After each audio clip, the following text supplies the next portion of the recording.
오늘 핵심적인 얘기만 하도록 하겠습니다. 자, 그러면 애터미 사업가들이 가지고 있는 자본이 뭔가 하는 거예요. 그건 이 네트워크예요. 네트워크. 이걸 소셜 캐피탈, 사회자본이라고 부릅니다. 근데 모든 인간은 네트워크를 가지고 있습니다. 애터미 사업자들의 소득은 이 네트워크의 사이즈와 퀄리티는 신뢰입니다. 신뢰관계. 네트워크가 스폰서와 파트너 간의 신뢰관계가 없으면 이거 그냥 무너져요. 그러면 소득 안 생겨요. 그러니까 요 사이즈의 크기와 신뢰, 퀄리티에 따라서 소득이 생기는데 이걸 어떻게 할 것이냐 하는 문제이죠. 요거예요. 요게 애터미 사업의 전부예요. 전부.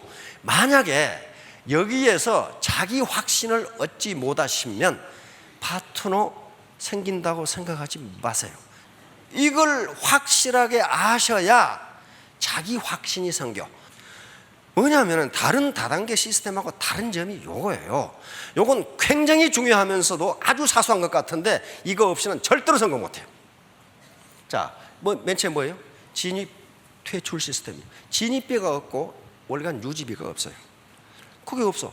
그 말은 무슨 말이냐면요, 이것이 없다는 것은 매몰 비용이 제로라는 걸 의미합니다. 즉 믿져봤자 본전이라는 거예요. 등록해서 하고 싶으면 하고 말고 싶으면 말고요. 매몰 비용이라는 것은 지금 프랜차이즈 치킨집 하시려면 인테리어 비용이 얼마나 들어갑니까? 치킨집 어떤 사람은 1억이라고 그러고 좋은 데 하려면 3억을 들어가는데, 그럼 1억 들어간다고 합시다. 피자집도 5천만 원 이상 들어간대. 그러면 그만두려면 그 간판값 다 받을 수 있어요? 의자값, 쓰던 냉장고값, 식탁값 하나도 못 받아. 그걸 매몰 비용이라고 생크 코스트라고 그럽니다. 경제학에서 가장 중요한 개념이에요. 그것은 사업을 그만뒀을 때 건질 수 없는 비용이에요. 그러니까 이게 진입비가 없다는 것은 매몰 비용이 제로라는 거야. 두 번째는 제품 시스템, 절대 가격, 절대 품질, 절대 가격. 이 문제에 대해서는 이제 나중에 제품 강의 때 하실 겁니다. 그 다음에 이 교육 시스템 무슨 말이냐면 각 다른 다단계에서는 교육을 누가 합니까? 교육 책임이 누가 있어요? 이 강의를 누가 해요? 스폰서가 합니다. 각 라인에 스폰서가 한다니까요. 그래서 이 강당 다 얻고 영상 다 얻고 그러면 어떻게 해야 되겠어요? 강의 들으러 오신 분들한테 청강료를 받아. 그리고 강의록을 팔아. 그걸 유지하는 거예요. 그걸 안 하잖아요. 회사에 다 해주잖아요.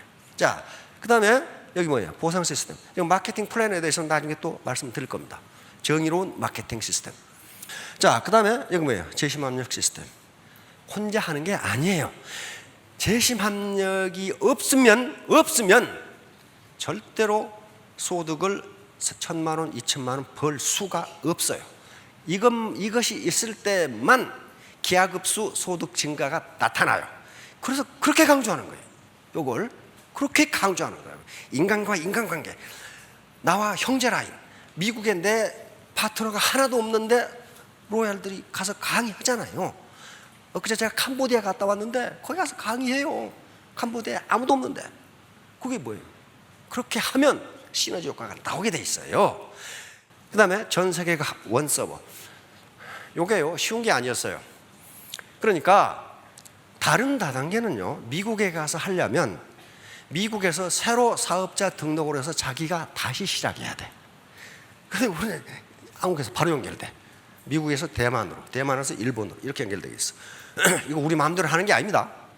그렇게 하는 게 아니고 이렇게 하고 싶은데 이것이 법적으로 하자가 없는가 하는 것을 공정거래위에 문의를 해서 법적으로 문제가 없다는 확답을 받고 하는 겁니다. 문제가 없다. 왜? 텍스 문제가 있어. 텍스. 세금 문제가 있잖아요. 미국 파트너가 어디다 세금을 낼 것인가, 이 복잡한 문제가 있어, 국제 간에. 그래서 공정거래위원회에 건의를 했더니 원 월드 원 서버 문제가 없다는 확답을 받았어요. 그래서 시작한 거예요. 다른 다단계 회사 물어보세요. 일본 가서 하려면 일본 자기가 다시 등록해서 다시 시작해야 돼. 거기서 원 서버 아닙니다. 이게 아무것도 아닌 것 같은데 굉장히 중요해요.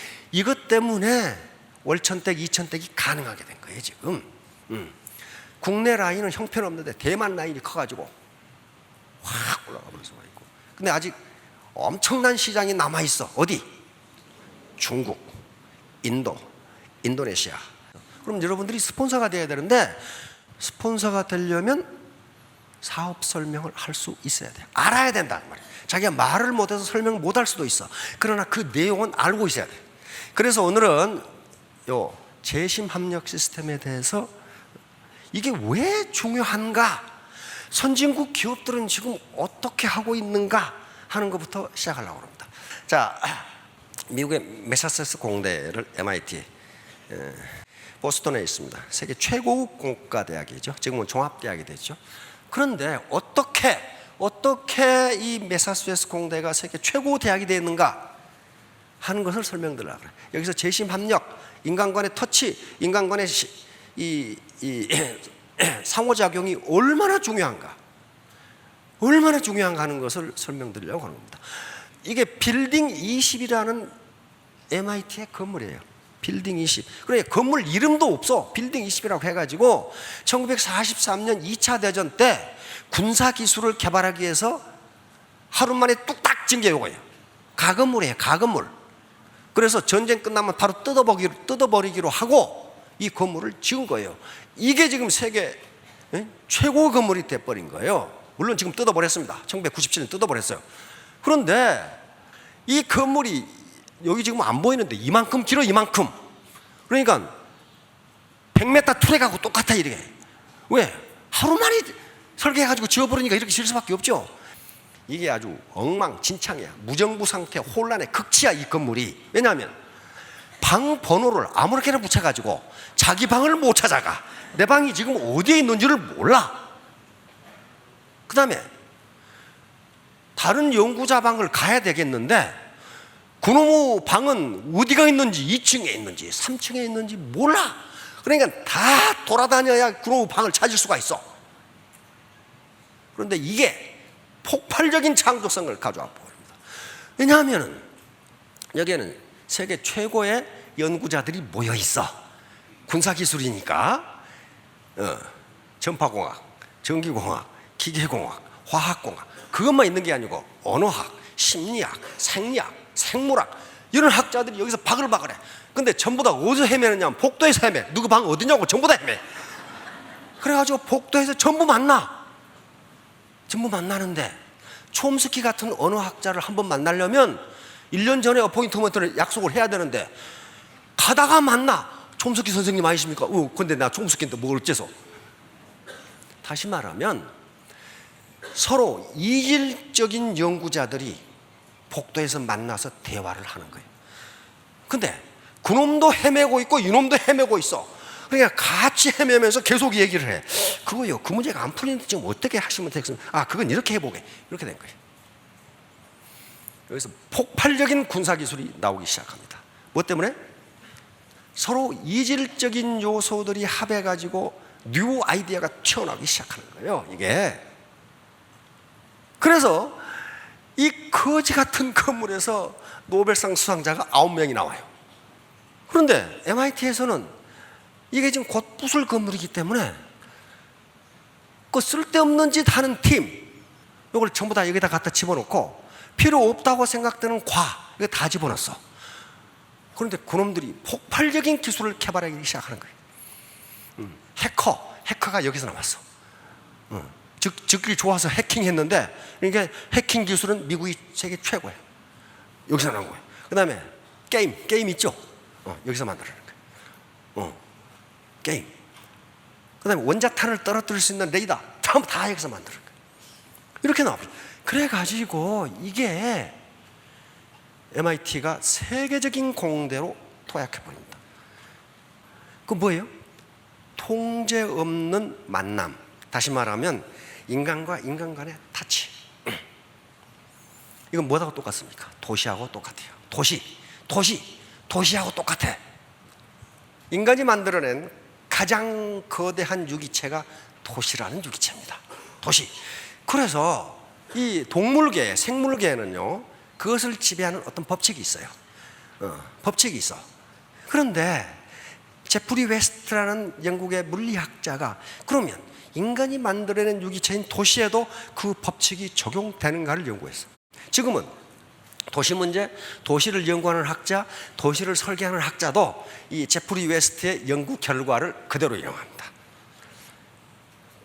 어떻게 되냐면요, 인구가 마을보다 50배가 늘어나면 거기서 나오는 창조성은 130배가 늘어나요. 인구가 10배가 늘어나면 그 도시의 창조성은 17배가 늘어나. 다시 말하면, 그래서 학자들은 결론 내립니다. 앞으로 인간의 미래를 해결할 수 있는 방법은 도시밖에 없다. 그리고 도시가 모든 문제를 해결할 것이다. 그 말은 무슨 말이에요? 효율성이 커진다. 도시도 커지면 효율성이 커져. 그러다가 인간관계 터치가 복잡하게 많아져. 이거 두 분만 계시다면 터치 라인이 하나밖에 없어요. 그렇죠? 세 분이면 터치 라인이 두 개로 늘어나 버려. 한 분이 더 늘어나면 4개면 6개로 늘어나. 그러니까 상호작용이 굉장히 많아지면서 이질적인 사람들까지, 동질적인 사람들은 상호작용이 아무 소용 없어요. 이상한 사람까지 서로 상호작용하면 거기서 이상한 아이디어가 튀어나온다는 거예요. 그걸 메디치 효과라고 그럽니다.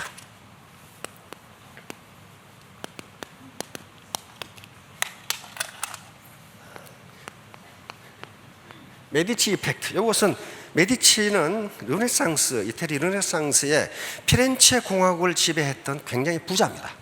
근데 이 메디치가 여러 사람들을, 여러 분야의 전문가들을 끌어들였어요. 후원해 줬어요. 예를 들면 철학자, 미술가, 음악가, 시인, 그 다음에 조각가, 아무 관계도 없는데 상인, 이런 사람들을 뒤에서 자금으로 후원하면서 상호 교류를 하게 했더니 뭐가 나왔어요? 르네상스가 튀어나온 거예요. 그래서 르네상스가 아무 상관도 없는 사람들이 만나서 상호작용하고 터치를 했더니 르네상스라는 것이 튀어나왔어요.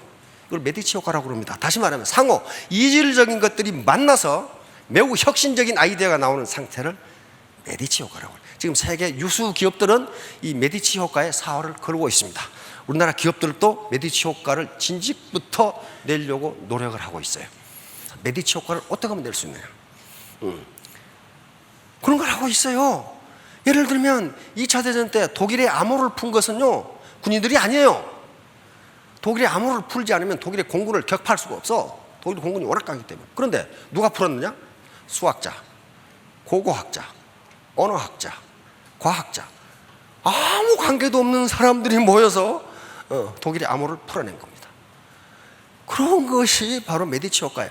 바로 애터미는 그렇게 돼 있다 이 말이에요.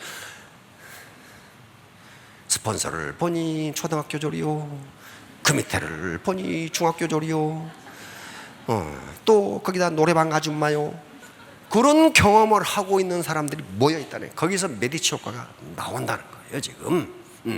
자, 그렇게 되니까 이 건물이 그렇게 위대하기 때문에 마이크로소프트가 이걸 벤치마킹합니다.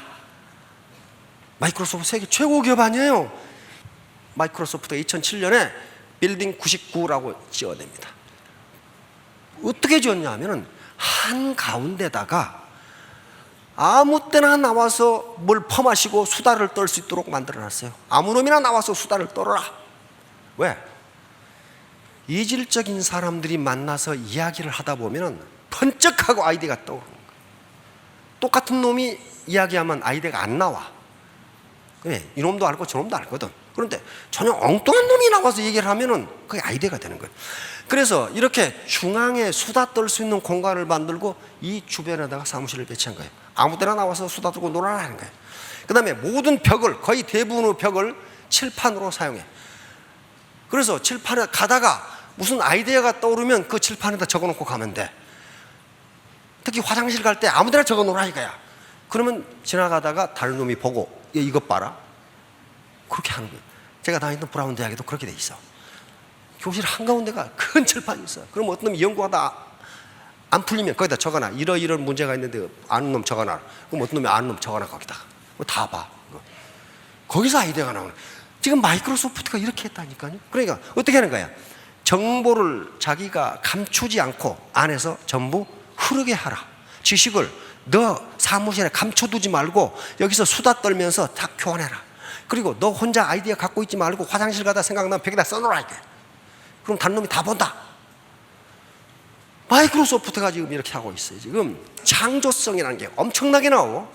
그래서 이 학자들은 이야기합니다. 당신은 도시인인가 시골 사람인가? 그 말은 무슨 말이?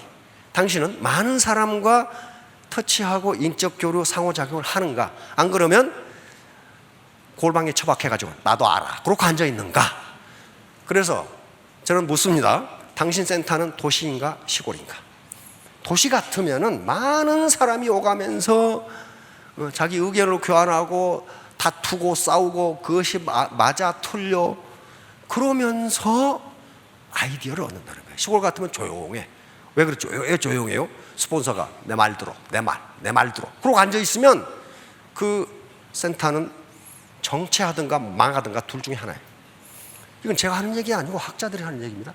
그러니까 요 제프리 웨스트는 묻습니다. 당신은 도시인인가 시골인가? 당신이 도시인처럼 산다면은 당신은 점점 스마트해지고 당신의 비즈니스는 성공할 것이다. 자, 다음 제시합니다. 슈퍼시너 유나이티드 하트. 요 말은 누가 한 말이냐면요, 후한의 초대 황제인 광무제가 한 말입니다. 황제가 한 말이에요. 이게 전한이 있는데 전한이 왕망이라는 사람한테 망해버렸어. 왕망의 군대는 막강해. 그래서 나중에 후한의 후손인, 한나라 후손인 유수라는 사람이 군대를 일으켰어. 많은 반란군들이 군대를 일으켰죠. 근데 왕망이라는 이 군대에 당할 수가 없어. 워낙 강하니까. 그런데 작은 군대들이 힘을 합하니까 왕망을 격파하고 한나라를 되찾습니다. 그때 한 말이에요. 자, 뭐라고 그랬어요? 재심 동력 얘기익장. 여기 우리는 재심 합력이라고 다시 후손들이 바꿉니다. 많은 사람들이 한 마음으로 힘을 합하니 얘기익장, 그 날카로운 기운이 점점 강해진다. 그런 말이에요. 그러니까 파트너와 스폰서로 이루어진 어떤 센터라 라인이 한 마음으로 힘을 합하면 그 날카로운 힘은 점점 강해진다. 이게 4분 5열 죽습니다. 우리 각 개인은 모래와 자갈처럼 단단한 주체성을 가지고 있습니다. 자기만의 소신을 가지고 있어요. 그게 나쁜 게 아닙니다. 그래서 우리는 모래와 자갈처럼 굉장히 단단한 자아의식, 자존심, 이걸 가지고 있어요. 이걸 가지고 있는 건 나쁜 게 아니에요. 그런데 단단한 모래와 자갈만 가지고는 절대로 건물을 지을 수 없습니다. 여기에 높은 건물을 지으려면 철근이 있어야 되고 시멘트와 물이 있어야 돼요. 이게 자아라면은 철근은 라인입니다. 조직이 이게 있어야 돼. 그리고 이 자갈과 모래가 철근에 들러붙을 수 있도록 시멘트와 물이 있어야 돼요. 물은 굉장히 연합니다. 시멘트도 연해요. 이게 실내가 없으면요, 시멘트와 자갈이 철근에 들어붙지를 않아. 자기 센터가 있는데 센터 스폰서를 믿을 수가 없어. 말은 파트너들의 성공을 위해서 그러는데 실상은 자기 주머니를 채우기 위해서 이렇게 돼버리면, 신뢰를 잃으면요, 자갈과 모래가 철근에 들러붙지를 않아. 신뢰를 상실해버려. 그러면 건물이 올라갈 수가 없어요. 그래서 우리가 센터를 중심으로 내 주체성, 강한 주체성을 없애라, 그런 말이 아닙니다. 신뢰관계를 통해서 서로 재심 합력하라는 거예요. 자, 요게 이제 초유기체입니다. 하버드 대학 교수, 요 사람이 개미를 연구하다가 이상한 현상을 발견했어요. 개미 한 마리, 그것도 흰개미입니다. 개미 한 마리는 0.6mm인데 요 크기는 6m예요. 그러니까 자기보다 10,000배 되는 집을 짓는 거예요, 지금 개미가. 그래서 힐러 박사는 하버드 대학 생물학 교수였죠. 어떻게 이게 가능한가? 흰개미 하나는 절대로 이런 일을 할 수 없다는 거예요. 절대로 이런 일을 할 수 없다. 그런데 흰개미가 한 군락을 이루면, 통상 한 100만 마리가 군락을 이룬답니다. 군락을 이루어서 그것이 흰개미 각각은 독립된 유기체인데 100만 마리가 마치 한 마리의 유기체처럼 행동하면 거기서 컬렉티브 인텔리전스, 집단지성이 나온다고 그런 말을 쓰기 시작했어요. 시중에 가면 집단지성과 정치, 집단지성과 경제, 그런 책이 많이 나와 있어요. 다시 말하면 어떤 개인지성도 집단지성을 능가할 수 없다예요. 자, 그런데 흰개미 집을 분석해 보면 더 이상하다 이거야. 흰개미는 통상 호주의 사막이나 남미의 팜파스나 아프리카의 그런 초원에 이 집을 짓는데 낮에는 온도가 40도고 밤에는 10도로 떨어진답니다. 사막이라. 그런데 그렇게 되면 흰거미가 죽어버려요. 그러니까 이걸 지어 가지고 이 안에 온도가 24시간 24도로 유지하도록 만들어 놓은 거예요, 흰개미가. 그래서 여기 지금 에어 컨디셔닝 시스템이 이렇게 돼 있는 거예요. 그래서 항상 이 안에는 24도랍니다.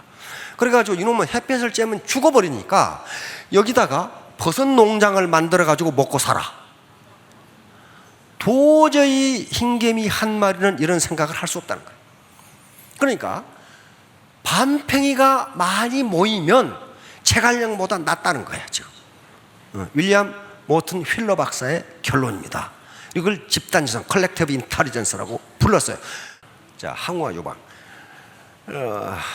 진시황이 망하고, 진시황이 여러분 생각해 보세요. 진시황이 춘추 전국 시대가 550년입니다. 결국 나중에 진시황이 진나라가 천하를 통일하죠. 통일합니다, 진나라가. 그런데 550년 만에 천하를 통일하고 망하는데 15년 걸렸어. 15년 만에 망해버려. 그 말은 무슨 말이에요? 당신 라인이 성공해도 성공하는데 10년이 걸리는데 망하는데 2년이 걸릴 수 있다, 그런 말이에요. 왜 그러냐? 바로 요것도 재심합력 때문에 그래요. 항우하고 유방이 진시황이 죽은 다음에 천하를 놓고 다퉜죠. 그런데 항우는 역발상 기계세. 항우의 집안은 초나라의 대대로 귀족 집안이고 장수 집안입니다. 항우하고 유방하고 비교해 보면 유방은 이거 말단 관례예요. 이름도 없어요. 그럼 누가 이겼어요? 유방이 이겨요. 유방이 이겨요. 그런데 항우와 유방의 결정적인 차이는 뭐냐면은 항우는 지가 너무 똑똑해. 아무 말도 안 들어, 아무 말도. 유방은 이게 2% 부족한 인간이야. 2% 부족한 인간이어서 이 사람들의 말을 다 들어. 장량 같은 우리가 지금도 명참모를 장자방 같다고 얘기하는 게 최고의 참모야. 최고의 지식이냐. 그래서 어떤 사람이 물었어. 당신같이 현명한 사람이 어째서 밤팽이 같은 유방을 따르는가? 그게 사기에 나와 있어요. 사기 열전에 나와 있어. 그러니까 유방이 장량이 뭐라고 대답하냐면은 윗사람으로서 아랫사람 말을 들어주는 것이 쉬운 일이 아닌데 유방은 그리함으로 나는 유방을 따른다. 그러니까 스폰사가 파트너 말을 듣지 않으면 누구 꼴이 나느냐? 항우 꼴이 난단 말이에요. 결국 해야 전투에서 요 한신 장군에게 포위돼서 결국 항우도 자결해서 초나라는 끝납니다. 그래서 유방이 세운 나라가 한나라입니다. 한나라. 그래서 지금도 중국인들을 한족이라고 부르는 거예요. 그래서 한나라에 대한 자부심이 굉장히 강한 거예요. 그걸 유방이 세웠다니까. 그런데 유방은 반팽이라고 그래요. 반팽이가 항우 같은 역발상 기계세의 장수를 이긴 거예요. 다른 점 하나 딱 있어요. 재심합력했느냐, 저 혼자 똑똑했냐는 거예요. 그러니까 스폰서 또 여기 계시는 분들 중에 굉장히 똑똑하고 유능한 분들이 있을 겁니다. 그런데 그 주장하지 말라는 거예요. 왜? 다단계에 대해서는 상호 의견을 듣고 거기서 굿아이디어를 떠올려요. 다시 말하면 MIT의 빌딩 20이나 마이크로소프트의 빌딩 99가 그 사람들이 머리가 나쁜 사람들이 아니에요. 세계 최고 인재들인데 서로 나하고 다른 이질적인 것을 연구하는 사람과 만나야만 제3의 아이디어가 나온다는 개념입니다. 그러니까 오늘 계신 분들이 그것만 실천하시면, 재심합력을 하시면 3년 내지 5년 이내에 전부 월천댁, 이천댁이 되실 겁니다. 자, 모두 성공하시기 바랍니다. 감사합니다.